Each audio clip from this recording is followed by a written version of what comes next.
This is Dwayne Johnson, also known as The Rock. Will he be joining the Marvel Cinematic Universe? Welcome to Comic Power. I'm your host, Comic Killer 72. Welcome to another episode of The Quick Flip. This is the program where I go over comic book industry news in a very short period of time. Please subscribe to this channel. Be sure to click on the notification bell as well. It will let you know when a new video is posted in the future. Alright, now let's get right into it.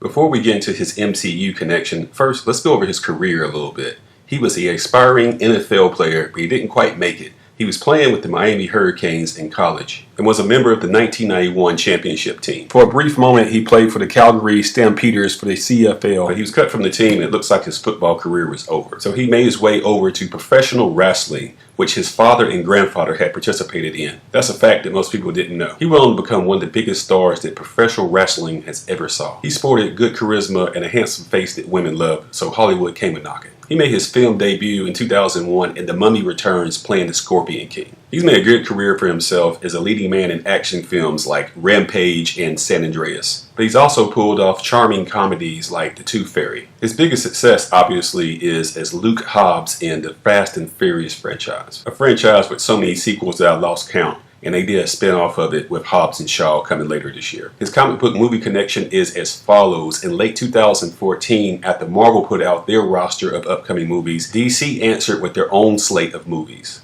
One of those productions was the original Captain Marvel, now known as Shazam. Very soon after the DC reveal, Dwayne Johnson went to social media to let people know that he would be playing Black Adam in the DCEU. This character is basically Shazam's arch enemy. He made his debut in the Marvel Family #1 back in December of 1945. And the way it was explained by Dwayne, Black Adam was going to have his own standalone movie from the jump. I was very skeptical of this because just like with the Venom movie, you had to set up the real hero before you spin off the antagonist. Venom made good box office, but I still didn't like the idea. He should have been set in the Spider-Man universe first. But that's another story for another day. In Shazam, unlike some other DC productions that didn't make it like Cyborg and The Flash, Shazam actually makes it to theaters and becomes a hit, and the enemy is played by Mark Strong and not The Rock. But the movie did so well that you know there will be a sequel, so he left a window open to the possibility that Shazam could battle Black Adam in the future, and who knows, Superman could show up and it could look like this. But that's strictly speculation at this point. So we basically have 5 years of talking about a Black Adam project and nothing has happened. And with the shakeup over at DC, with Ben Affleck being out, Ezra Miller most likely being out too, Ray Fisher taking to social media claiming he's still Cyborg and sounding desperate, and Henry Cavill, who knows. So a Black Adam project doesn't sound like it's on the agenda. So if it fell through, what better for Dwayne Johnson to do than come over to Marvel, who's just kicking butt. 22 films so far that's made over $20 billion. It's just ridiculous. So that brings us to early May 2019, where The Rock releases a video on social media congratulating Marvel for the success of the Avengers and mentions that he will be having dinner with Kevin Feige, the head of Marvel Studios. This nugget of information completely melts down the internet and has fanboys thinking,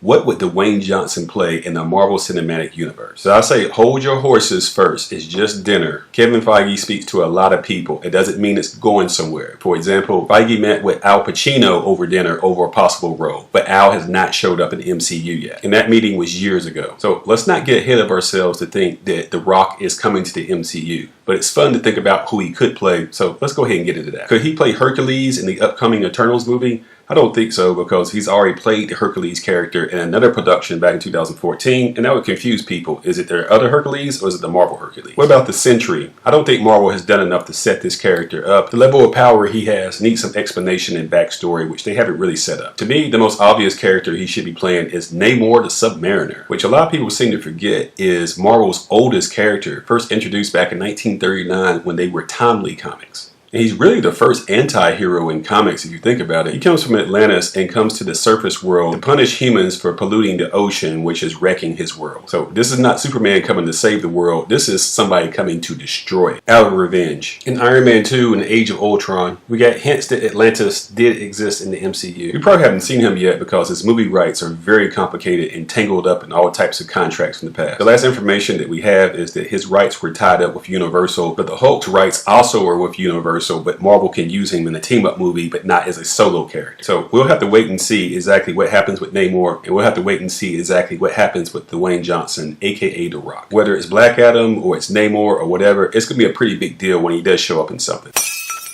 That brings us to the speculation pick of the week.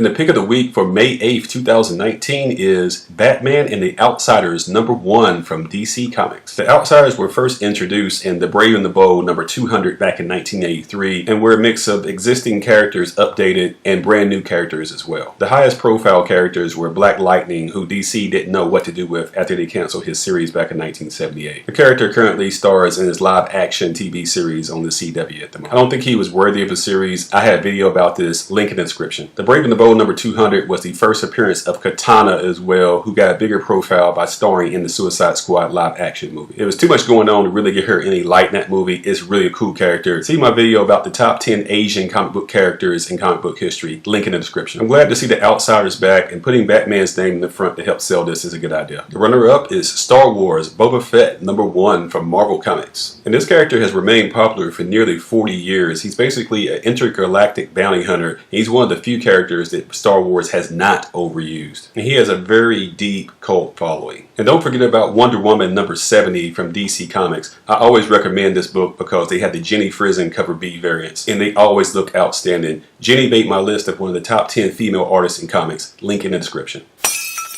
My embargo for Avengers Endgame spoilers is still in effect until May 12th. And here's a topic I want to pick up that I didn't get around to last year, and that's that some people believe that Thanos is the real hero in all of this. And the theory is that he is correct in saying that the galaxy is overpopulated, and this overpopulation will lead to strife, war, famine, and misery, and that he's actually being merciful by wiping out half the life in the universe so the ones that do survive can thrive. If you are a believer of this theory, then you are insane. Mass genocide is not heroic. One single being who decides to become the judge, jury, and executioner over trillions is completely insane. If you subscribe to the Thanos was right theory, I think you should be banned from purchasing firearms in real life. There are real life leaders who committed genocide last century, like Pol Pot of Cambodia, who had about 1.8 million people killed in the 70s. And then there is Joseph Stalin of the former Soviet Union. It's estimated that he had 50 million people killed. Of course, there's Hitler. There's always Hitler. You have to talk about Hitler when you talk about this stuff. The Holocaust was real, and it's no laughing matter. There are still some survivors that are still alive today.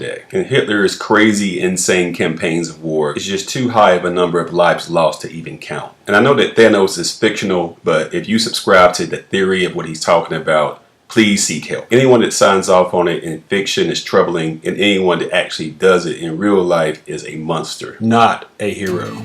You know the drill. Subscribe to this channel, give it a thumbs up, and share these videos on social media so others learn about the channel. And don't forget, I do sell comics at my eBay page listed here. One Stop Thrift and Comic Power are ran by the same guy. That would be me, Comic Killer 72. I am 100% feedback, by the way. Once again, thank you to all my subscribers and viewers who support Comic Power. Until next time, this is Comic Killer 72 for Comic Power saying bye-bye.